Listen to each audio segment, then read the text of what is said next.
이병창 법무사의 형사실무 픽션. 안녕하십니까?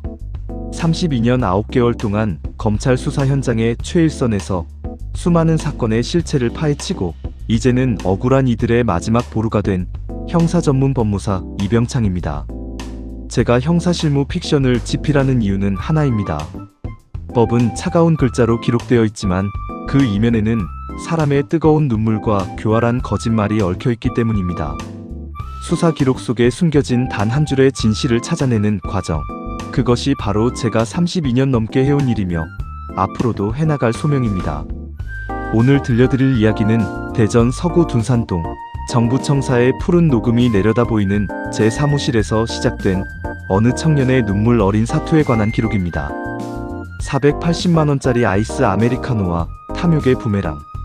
오후 2시 대전 서구 둔산동의 도심은 지열로 끓어오르고 있었다. 법조타운에서 서쪽으로 800여 미터 떨어진 이곳 정부대전 청사가 창밖으로 시원하게 내려다 보이는 주은 오피스텔 702호 사무실의 공기는 정적 속에 가라앉아 있었다. 800여 미터 저 너머에 있을 법원과 검찰청 건물은 여기서 직접 보이지 않았지만 저 육중한 건물의 복도를 누비며 32년 9개월간 쏟았던 청춘의 기억은 여전히 내 손끝의 감각으로 살아있었다. 내 책상 위에는 수사관 시절부터 분신처럼 지니고 다녔던 낡은 돋보기 하나가 놓여 있었다. 퇴직 후 형사 전문 법무사로 개업하며 가장 먼저 챙긴 보물이었다. 누군가는 디지털 시대에 무슨 구닥다리 도구냐고 묻기도 했지만 내게 이 유리알은 단순히 글자를 크게 보는 도구가 아니었다.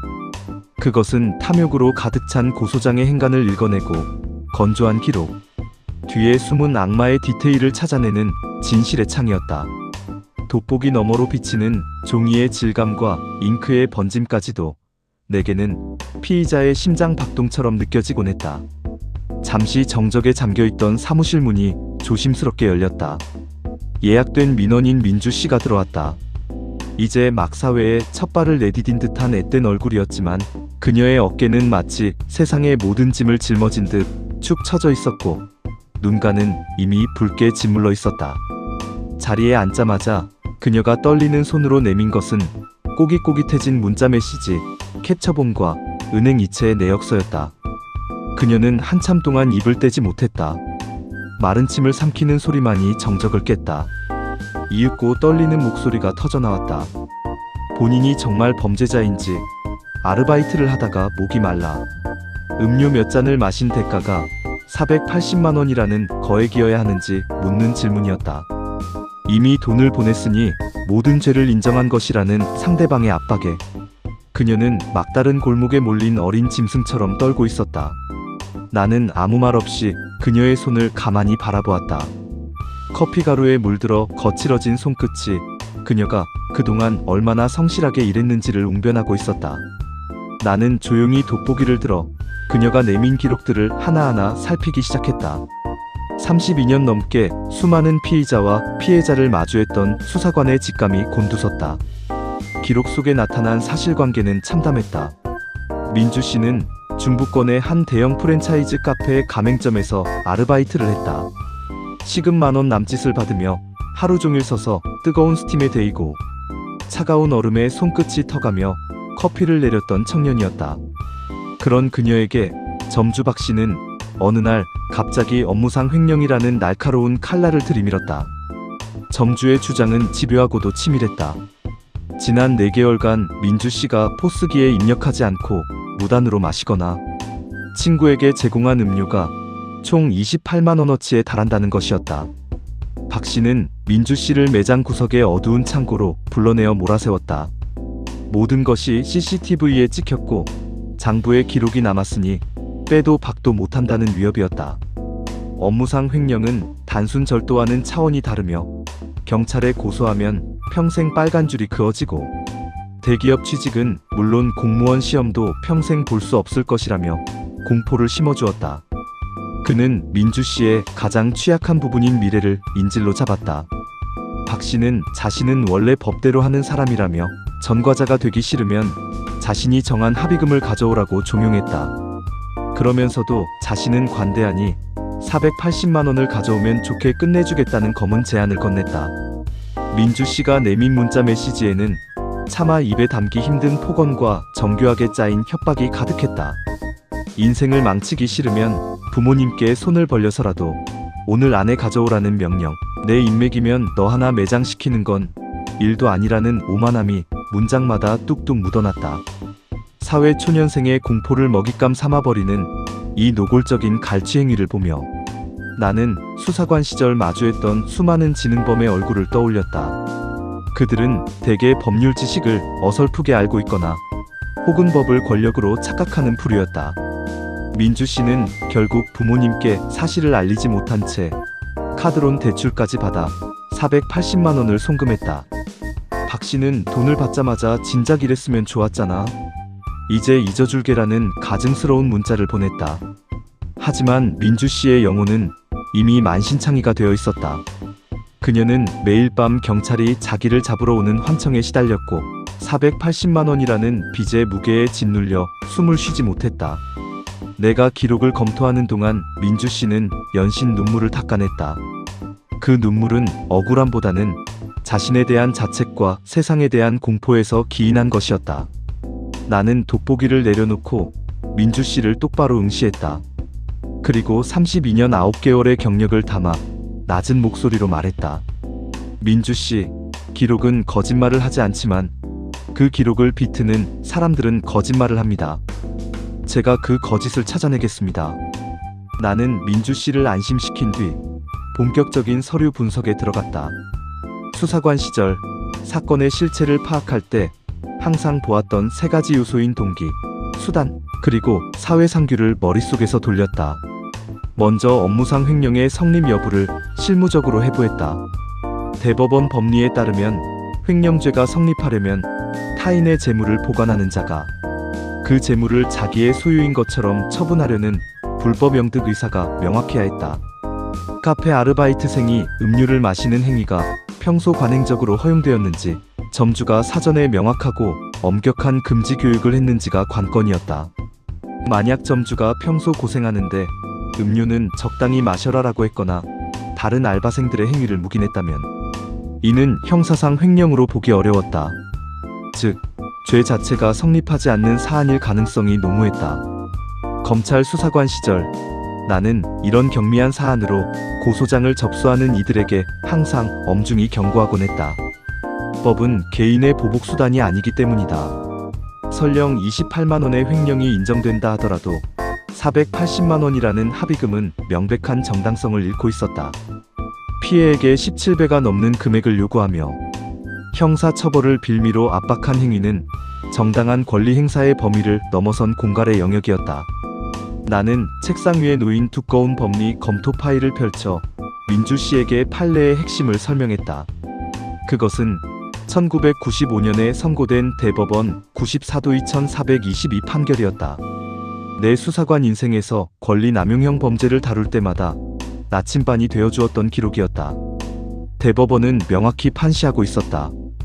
공갈죄의 수단으로서 협박은 사람의 의사결정의 자유를 제한하거나 의사실행의 자유를 방해할 정도로 겁을 먹게 할 만한 해악을 고지하는 것을 말하고, 해악의 고지는 반드시 명시의 방법에 의할 것을 요하지 않고 언어나 거동에 의하여 상대방으로 하여금 어떠한 해악에 이르게 할 것이라는 인식을 갖게 한 것이면 족한 것이며, 이러한 해악의 고지가 비록 정당한 권리의 실현 수단으로 사용된 경우라고 하여도 그 권리 실현의 수단 방법이 사회 통념상 허용되는 정도나 범위를 넘는 것인 이상 공갈죄의 실행에 착수한 것으로 보아야 하고, 여기서 어떠한 행위가 구체적으로 사회 통념상 허용되는 정도나 범위를 넘는 것이냐의 여부는 그 행위의 주관적인 측면과 객관적인 측면, 즉 추구된 목적과 선택된 수단을 전체적으로 종합하여 판단하여야 한다. 라는 내용이었다. 이 판결문은 마치 오늘의 민주 씨를 위해 쓰인 것 같았다. 점주는 민주 씨가 느낀 공포심을 이용해 부당한 금전적 이득을 취한 것이었고, 이는 점주가 피해자에서 가해자로 바뀌는 순간을 의미했다. 나는 이 판례를 인용하여 점주의 행위가 어떻게 사회 통념을 벗어났는지를 증명하기로 했다. 점주 박 씨는 법의 권위를 자신의 탐욕을 위해 빌렸었고, 그 대가는 혹독해야 했다. 그날 밤 나는 둔산동 사무실을 떠나지 않았다. 창밖 정부청사의 가로등 불빛이 하나둘 켜지고 도시의 소음이 잦아들었지만 내 키보드 소리는 더욱 가팔라졌다. 민주 씨를 위해 작성하는 문장들은 단순한 법률 서면이 아니었다. 그것은 무너진 청년의 삶을 다시 세우는 설계도이자 수사기관의 잠든 정의를 깨우는 죽비였다. 나는 32년 9개월간 검찰청에서 수많은 공소장과 수사보고서를 썼던 그 치밀하고도 날카로운 문체로 논리를 구성했다. 피고 소인의 행위가 단순한 피해 회복의 범위를 현저히 일탈했음을 강조했다. 피해 금액 28만 원은 객관적인 정산 자료가 아닌 점주의 일방적 추산일 뿐이며 이를 빌미로 사회초년생에게 평생의 낙인이 찍힐 것처럼 겁박하여 17배의 금원을 갈취한 것은 법치주의의 외피를 두른 폭력이라는 사실을 조목조목 짚어나갔다. 나는 문장 하나하나에 수사관 시절의 노련함을 담았다. 검사가 기록을 넘길 때 어느 대목에서 펜을 멈추고 고개를 끄덕일지를 나는 잘 알고 있었다. 점주가 보낸 강박적인 문자 메시지들을 증거 목록 제1호부터 제30호까지 체계적으로 분류했다. 각 문자마다 그것이 어떻게 민주 씨의 의사결정 자유를 침해했는지, 그리고 대법원 판례가 말하는 사회통념상 허용되지 않는 수단에 해당하는지를 검찰 실무 기재례에 따라 반박했다. 또한 민주 씨에게 고용노동부에 직장 내 괴롭힘 및 근로기준법 위반 신고를 병행할 것을 강력히 권고했다. 형사법적 방어와 행정적 공격이 입체적으로 맞물릴 때 가해자는 비로소 자신의 행위가 얼마나 무거운 대가를 치러야 하는지 깨닫게 되기 때문이었다. 수사관 시절 이런 입체적인 기록이 검사의 마음을 움직이고 경찰의 보안 수사를 이끌어내는 것을 나는 수없이 보아왔다. 단순한 감정적 호소가 아니라 수사기관이 움직일 수밖에 없는 명분을 만들어주는 것, 그것이 법무사로서 내가 하는 설계의 핵심이다. 이의신청서와 진정서가 접수되고 일주일이 지났다. 상황은 급격하게 반전되었다. 민주 씨의 사연은 단순한 개인의 고통을 넘어 우리 사회의 고질적인 갑질 문제로 비화하며 주목을 받기 시작했다. 하지만 진정한 승부처는 수사기관의 태도 변화였다. 처음에는 이미 돈을 주고 합의했으면 민사적으로 끝난 거 아니냐며 냉담했던 조사관들도 내가 작성한 60페이지 분량의 법리 의견서를 읽어내려가며 사안의 심해를 인지하기 시작했다. 특히 대법원 94도 2422 판결을 근거로 점주의 행위가 공갈죄의 구성요건을 충족한다는 분석은 수사기관으로 하여금 피의자와 피해자의 위치를 다시 고민하게 만들었다. 경찰은 점주 박 씨를 소환했다. 박 씨는 처음에는 여유를 부리며 수사관에게 친한 척을 했다고 한다. 하지만 수사관이 내 의견서에 적힌 법리적 모순점들을 하나하나 들이대자 그의 안색은 이내 창백해졌다. 압박은 외부에서도 찾아왔다. 본사에서 이 사건의 법적 리스크를 인지하고 해당 가맹점에 대한 강력한 계약 해지 및 영업 정지 조치를 예고한 것이다. 브랜드 이미지를 실추시킨 점주를 본사는 용납하지 않았다. 박 씨의 오만했던 성벽은 그렇게 모래성처럼 무너져 내렸다. 박 씨는 결국 민주 씨에게 비굴하기까지 한 사과 문자를 보냈다. 순간적으로 이성을 잃고 상처를 주었다며 받은 돈 480만 원은 이자까지 쳐서 즉시 돌려주겠으니 제발 선처해달라는 내용이었다. 민주 씨의 은행 계좌에 다시 480만 원이라는 숫자가 찍히던 날, 그녀는 둔산동 사무실을 다시 찾았다. 이번에는 눈물이 아닌 정우의 햇살 아래 환하게 핀 꽃처럼 맑은 미소를 머금고 있었다. 그녀는 내게 작은 화분 하나를 건네며 돈을 돌려받은 것보다 자신이 범죄자가 아니라는 사실과 진실을 알아주는 파수꾼이 있다는 사실에 다시 살 용기를 얻었다고 고백했다. 나는 그 화분을 창가에 두었다. 정부청사를 바라보는 그 화분이 마치 승전보처럼 느껴졌다. 오후 5시 30분. 퇴근 시간을 앞두고 마지막으로 이메일을 정리하던 중 멀리 호주 시드니에서 날아온 사연 하나를 읽었다. 워킹홀리데이를 떠난 우리 청년이 현지 업주로부터 임금 체불과 협박을 당하고 있다는 절규였다. 나는 다시 안경을 고쳐 쓰고 돋보기를 집어들었다. 독일, 프랑스, 일본 등 낯선 타국에서 고국의 법적 조력이 간절했던 재외 국민분들을 도왔던 그 열정이 다시금 가슴 속에서 끌어올랐다. 독일이든 호주든 프랑스든 혹은 이곳 대전 둔산동의 어느 작은 카페든 억울함의 본질은 다르지 않았다. 수사권이 없는 사인인 법무사가 할 수 있는 일은 제한적일지 모르나 32년 넘게 수사 현장을 누빈 실무가의 예리한 눈은 국가기관을 움직여 진실을 인양해낼 힘이 있었다. 억울한 사연은 제각각이지만 그 속에 숨은 진실의 구조는 대개 비슷했다. 그리고 그 구조를 파악하는 것이 내 평생의 업이었다. 누군가는 묻는다. 32년 넘게 지독한 범죄 현장에서 사람의 악의를 마주하고도 어떻게 여전히 타인의 고통에 그토록 깊이 공감할 수 있느냐고. 나는 그저 허허 웃으며 대답했다. 이게 제 업인가 봅니다. 기록 속에 묻힌 진실을 털어내지 않으면 제 영혼이 숨을 쉴 수가 없어요. 억울한 사람이 단 한 명이라도 줄어든다면 나는 기꺼이 이 702호의 책상을 지킬 것이다.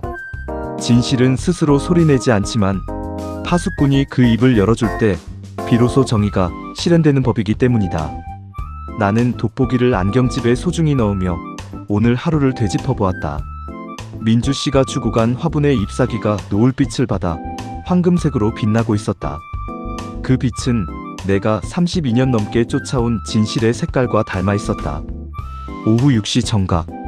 나는 사무실 불을 껐다.